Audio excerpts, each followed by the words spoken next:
बड़ी खबर आ रही है और दुखद खबर आ रही है। यूक्रेन में एक सीनियर जर्नलिस्ट की मौत हो गई है। कीव में रूसी हमले का शिकार हुए मार्क्स लेविन। कीव में रूस का ताबड़तोड़ हमला जारी है। ऑटिस्टिक बच्चों के लिए मार्क्स लेविन ने काम किए थे, डॉक्यूमेंट्री बनाते थे, फिल्म मेकर भी रहे, जर्नलिस्ट रहे यूक्रेन के मार्क्स लेविन, और उनकी मौत यहां पर हो गई। क्या यही वो कोलैटरल डैमेज है जिसकी बात होती है जनरल चतुर्वेदी? बिल्कुल सही कहा गौरव आपने। निर्दोष निहत्थे बच्चों की जो इस तरह से हत्या होती है, मैं हत्या ही कहूँगा, या बेचारे मारे जाते हैं, बहुत अफसोस होता है, क्योंकि वो तो बेचारा जर्नलिस्ट था और अपना काम करने वहाँ गया हुआ था। इस तरह की कोलैटरल डैमेज केवल यहाँ नहीं, बहुत हुआ है। इंफ्रास्ट्रक्चर की बर्बादी हुई है, स्कूल्स की बर्बादी हुई है, मेडिकल फैसिलिटीज की बर्बादी हुई है, ट्रेन की सिस्टम की बर्बादी। सही कह रहे हैं आप। और उस बर्बादी की भरपाई करने में शायद अब सालों लग जाए, काफी लंबा वक्त लग जाए, और कब वो भरपाई शुरू होगी अभी तो ये भी नहीं मालूम किसी को। लेकिन इस बीच एक बड़ी खबर, रूस का खार्किव पर जबरदस्त अटैक। रूस ने खार्किव पर एक बार फिर जबरदस्त गोलाबारी की है। खार्किव में अभी भी रूस के सामने यूक्रेनी सेना ने सरेंडर नहीं किया है।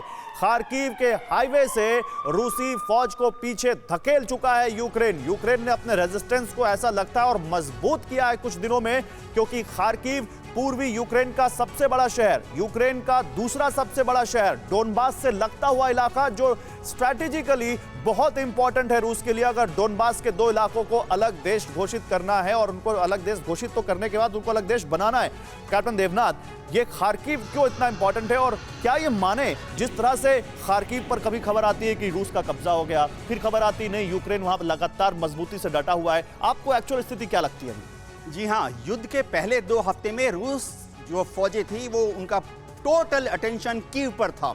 वो चाहते थे कि किसी तरह से कीव को एनसर्कल करके कीव में घुस जाएं और राष्ट्रपति ज़ेलेंस्की को हटाकर वहां अपनी पसंद की सरकार बनाएं।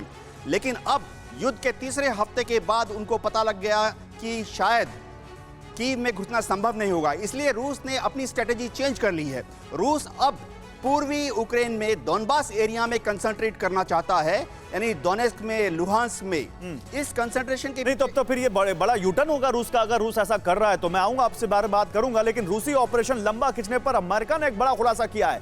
बैटलफील्ड में रूस का कोई कमांडर मौजूद नहीं है, ये कहा है अमेरिका ने। युद्ध क्षेत्र से दूर बैठकर रूस के जनरल ले रहे हैं फैसले, ये अमेरिका का खुलासा है। यूक्रेन युद्ध में रूस का कोई केंद्रीय कमांडर नहीं है। रूस की आर्मी, नेवी और एयरफोर्स में सामंजस्य भी नहीं है, ये दावा अमेरिका का है। तो अमेरिका कह रहा है कि बैटलफील्ड में रूस का कोई जनरल है नहीं, कोई केंद्रीय कमांडर है नहीं। प्रोफेसर कपिल कुमार, आप इतना चौंक क्यों रहे इस खबर पे?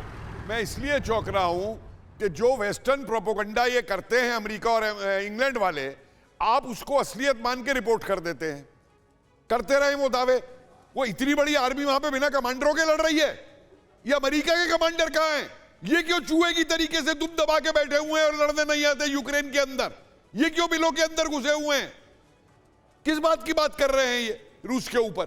कपिल सर, उनका प्रोपेगेंडा आगे ना बढ़े, इसलिए तो प्रोफेसर कपिल कुमार टीवी 9 भारतवर्ष के स्टूडियो में आते हैं। नहीं, मैं आपको बता रहा हूं कि वो एक डॉक्टर कहता है पुतिन को कैंसर हो गया, दूसरा कहता है उसको पार्किंसन हो गया, एक कहता है पुतिन को मार दो। अरे ये सभ्य सभ्यताएं हैं ये प्रोपेगेंडा करने वाली। मेरे हिसाब से बाइडेन साहब और जो वो है ब्रिटिश प्राइम मिनिस्टर, इनके दिमाग को वॉर फोबिया हो गया है। इनके दिमाग में क्लॉट आ गए हैं वर्ल्ड को डोमिनेट करने की पावर के, और ये अपने उन क्लॉट्स का ऑपरेशन करा ले, ये दुनिया पे हुकूमत नहीं कर पाएंगे। अमेरिका और इंग्लैंड इस गलतफहमी में ना रहें। अड़ी सोमवार से शुक्रवार शाम 6 बजे सिर्फ टीवी 9 भारतवर्ष पर।